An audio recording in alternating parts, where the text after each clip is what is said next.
আমরা আজকে নির্বাচন করব হচ্ছে আমাদের লিডারকে, যারা আমাদের কথা বলবে, আমাদের উন্নয়নের জন্য কাজ করবে, আমাদের দেশের জন্য কাজ করবে, সর্বোপরি আমাদের জন্য কাজ করবে।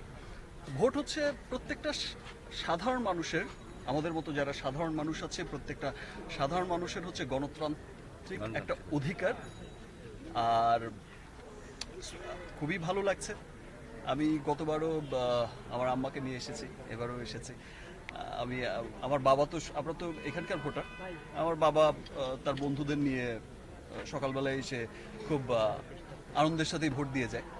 তো আমার মনে হয় যে প্রত্যেকটা সাধারণ মানুষের যদি কোথাও মানুষের উপস্থিতি একটু কমও হয়ে থাকে, আমি বলবো যে প্রত্যেকটা সাধারণ মানুষকে, প্রত্যেকটা মানুষকে যার হচ্ছে মানে ভোট, মানে যার ভোটাধিকার হয়েছে 18+, প্রত্যেকটা মানুষকেই ভোট দিতে আসা উচিত। কারণ একটা ভোট কিন্তু অনেক মূল্যবান একটা বিষয়। আমরা হচ্ছে যে আমরা আমাদের ভোট দেব দেশের উন্নয়নে, আমরা আমাদের ভোট দেব আমাদের উন্নয়নে। সো আমরা ভোটের ভাষায় কথা বলবো। এটা হচ্ছে 5 বছর পর পর আমাদের এই যে সুযোগটা আসে। আমি প্রত্যেকটা সাধারণ মানুষকে, আমার মতো প্রত্যেকটা সাধারণ মানুষকেই বলবো যে আপনারা আসুন, ভোট দিন, এবং দিচ্ছে। তাই আজকে খুব স্বতঃস্ফূর্তভাবেই তো সবাই ভোট দিচ্ছে।